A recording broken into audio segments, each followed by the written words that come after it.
Бізде қазақта мынандай сөз бар ғой. Екі баланы тете өскен деп айтады ғой, ескенсіздер ме? Тете. Ортасында бала жоқ, бірінен кейін бірін, екеуін тете деп айтады. Қатар өсіп келе жатқан балалар. Негізі тете деген оны күндес деген сияқты да бізде. Негізі тете бәлесі де жоқ. Оны біз екеуі көбінесе тетелер төбелескіш келеді деп айтатын нәрсе бар ғой. Негізі төбелескіш келетін, оны біз үйретеді екенбіз солайша. Қараңыз. Бізде байқайсыздар ма, екі бала өсіп келеді, қатар екеуі көп төбелеседі. Сол кезде біз қайсысын ұрамыз бар? Біз не болса біздің келіншегіміз барады да үлкен, "Ей, бақ, кішкентай ғой." Бізде осындай ғой. Кішкентай ғой, не ұрасың? Екеуі таласып қалса, "Берсе кішкентай ғой."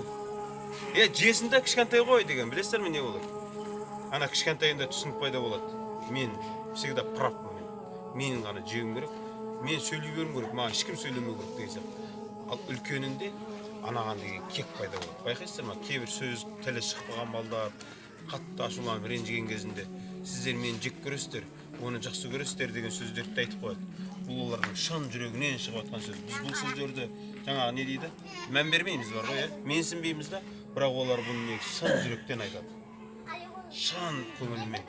Қараңыздар ағайындар.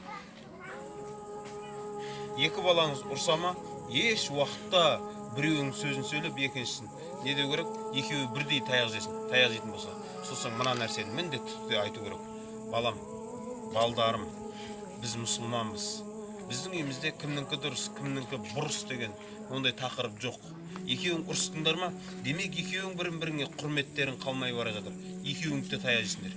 Бірін-біріңе қол көтергендерің үшін, дауыс көтергендерің үшін екеуің бірдей таяқ жейсің. Екеуін бірдей наказать ету керек. Ертең бір ұрыс болайын деп тұрған кезінде ше, ана кішкентайы, мен бір нәрсе шығып кетем, анау таяқ жейді ғой деген ондай ой болмау керек ол. Ол өзінің таяқ жейтінін біліп тұру керек та.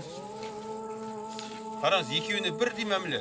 Қараңыз, бір ғалым кісі отырады, жанында бір жігіт отырады. Сонда жігіттің қызы жүгіріп келеді да, бір аяғына отырады. Сонда жаңағы қызын бетінен сүйеді да отырғызады. Екіншісі жүгіріп келе жатыр артынша. Екіншісі келіп екінші аяғына отырады да. Сол кезде оның бетінен сүймей отырғызады. Сонда ана ғалым кісі айтады, екіншісін де бетінен сүй дейді да. Неге десе, сен байқамайсың дейді. Бұлар оған қатты мән береді. Қарасаңшы, екеуіне сен екі түрлі мәміле жасап жатсың дейді. Бұл екеуінде мынау сүймей отырғызғаның бар ғой, оның ішінде бір жұмыс жүреді енді. Ол неге мені сүймеді, мынаны сүйді деген нәрсе да. Түсіндіңіз ба? Екеуіне бірдей мәміле, екеуін бөлуге болмайды ағайындар. Бұл бізге де қатысты. Біреуіне қатты құрмет жауып еркелетіп жатсыз ба? Екінші жанында отырма, міндетті түрде онда еркелетіңіз. Екеуі екі түрлі болып қалмасын. Аралар осылай алыстай береді ғой. Аралар білесіздер ме осылай? Сіз ана біреуін қатты еркелетіп отырсыз да, біреуі сізге кеп қалған кезінде, деп сөйлей жібересіз ғой, Дәл біреуін еркелетіп отқан кезінде анаусы кінәлі болуы мүмкін. Бірақ еш уақытта біреуін еркелетіп отқан кезде екіншісіне ұрыспаңыз. Неге? Мынаусын еркелетіп отырып анаусына дей жібересіз ғой. Оның ішінде мынау мені жек көреді екен деген кек пайда болады. Осындай ойлар пайда болады.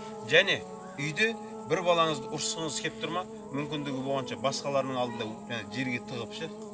Әсіресе мына екі бала ұрсады ғой, біреуі шынында да кінәлі да бір айып, үлкен айып.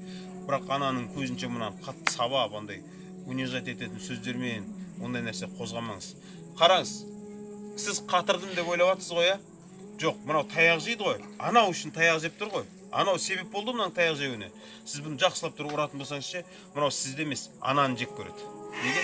Сол себеп болды бұның таяқ жеуіне.